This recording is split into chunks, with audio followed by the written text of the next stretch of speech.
असम में इन दिनों बवाल मचा हुआ है। विरोध प्रदर्शन हो रहे हैं। असम सरकार के एक फैसले के खिलाफ लड़कियां सड़कों पर उतर आई है। महिलाएं असम में विरोध प्रदर्शन कर रही है।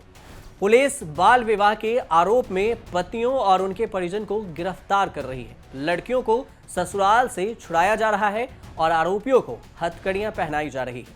अब तक असम में नाबालिग लड़कियों से अवैध विवाह के आरोप में 2200 से ज्यादा लोगों की गिरफ्तारी हो चुकी है। बाल विवाह में शामिल हुए 58 काजी और पुरोहित को भी, पंडितों को भी गिरफ्तार किया गया है। राज्य में 4000 से ज्यादा मामले दर्ज किए जा चुके हैं, जबकि 8000 से ज्यादा लोगों की पहचान आरोपी के रूप में हो चुकी है। बवाल, विवाद, विरोध, हंगामे के बीच सरकार की बाल विवाह के खिलाफ कार्रवाई भी जारी है। तो वहीं कांग्रेस सरकार के इस कार्रवाई पर आरोप लगा रही है, बीजेपी की सरकार में बेटियां सुरक्षित नहीं है। लेकिन आपको इस पूरी बवाल की कहानी बताते हैं कि आखिर क्यों बाल विवाह के खिलाफ कार्रवाई हो रही है। सरकार ने अचानक ऐसा क्या फैसला लिया जिसके चलते बवाल मच गया। अब तक इस मामले में जितनी गिरफ्तारी या फिर शिकायत दर्ज की गई है, इसमें ज्यादातर मुस्लिम बाहुल इलाके से हुई है। असम में बाल विवाह के खिलाफ जारी कार्रवाई में एक महिला ने आत्महत्या कर लिया। जब महिला की शादी हुई थी तो वह नाबालिग थी और उसे कार्रवाई के दौरान इस बात का डर सता रहा था कि कहीं उनके पिता को उसकी शादी कराने के लिए गिरफ्तार न कर लिया जाए। खुदकुशी करने वाली महिला की उम्र 27 साल है और वो 2 बच्चे की मां भी थी। आत्महत्या करने वाली महिला का नाम सीमा खातून बताया जा रहा है। उनके पति की कोरोना महामारी के दौरान ही मौत हो गई थी। गोलकगंज में एक महिला ने पुलिस स्टेशन में जाकर हंगामा किया और धमकी दी कि अगर उसके पति को रिहा नहीं किया जाता है तो वह भी खुदकुशी कर लेंगे। उनके पति को बाल विवाह के आरोप में पुलिस ने गिरफ्तार किया था। असम में बाल विवाह पर क्यों बवाल मचा है, अगर इसकी बात करें तो बीते महीनों में असम सरकार ने कैबिनेट में बाल विवाह के खिलाफ कार्रवाई करने का फैसला सुनाकर सबसे सहयोग मांगा था।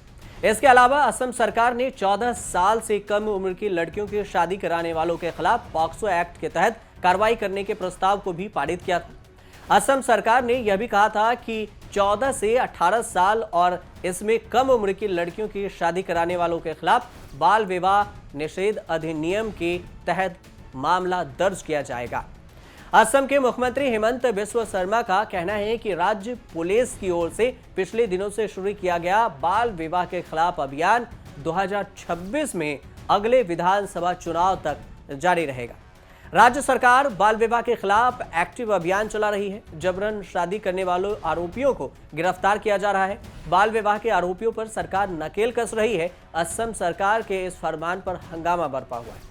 हजारों पति जेल में हैं, हजारों पर केस दर्ज हो चुका है और बीजेपी सरकार की गिरफ्तारियों के विरोध हजारों महिलाएं अलग अलग थानों का घेराव करके कर रही है।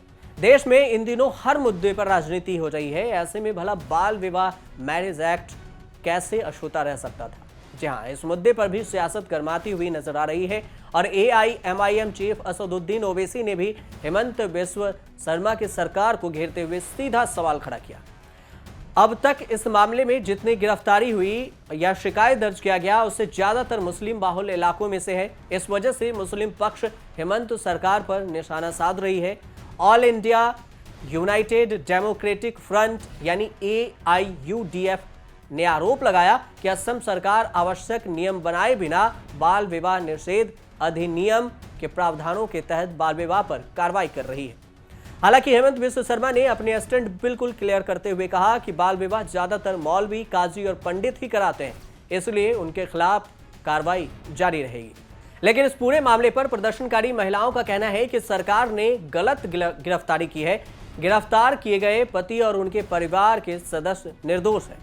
अब इन सब के बीच में आपको बताते हैं कि क्या है बाल विवाह कानून और इसे कब बनाया गया। भारत में काफी पुराने समय से बाल विवाह होता रहा है। हालांकि इस पर प्रतिबंध लगाने के लिए आजादी के समय से ही कोशिश की जा रही है, लेकिन जब इसे रोकने की बात आई तो इसे लेकर कई प्रयास भी किए गए जो असफल भी रहे। सरकार ने बाल विवाह रोकने के लिए अभियान चलाए। लोगों को, लड़कियों को जागरूक करने के लिए किताबों में भी इसके बारे में लिखा गया। बाल विवाह निषेध अधिनियम 2006 को और 2007 में लागू भी किया गया। इस अधिनियम के अनुसार से लड़की की उम्र 18 साल और लड़के की 21 साल होना जरूरी है, लेकिन इसके बावजूद भी बाल विवाह अब भी जारी है। बाल विवाह कानून में सजा की प्रावधान की अगर बात करें, यदि 18 साल से कम उम्र में शादी की जाती है तो इस एक्ट के तहत अवैध नहीं है, लेकिन इसके खिलाफ कार्रवाई की जाएगी। भारत सरकार शादी की उम्र बढ़ाने को लेकर भी चर्चा कर रही थी और उसे बढ़ाया गया। इस एक्ट के तहत जिस लड़के या लड़की का बाल विवाह हुआ है वो बालिग होने के 2 साल के भीतर अपनी शादी को निरस्त करा सकते हैं। बाल विवाह रोकने के लिए प्रावधान क्या है?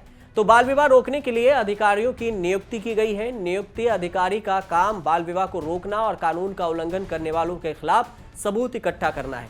इसके अलावा वो लोगों को जागरूक और काउंसलिंग भी करते हैं। बाल विवाह की जानकारी मिलने पर इलाके के जो मजिस्ट्रेट हैं उन्हें आदेश देते हैं कि इस प्रावधान के तहत इसे रोका जाए।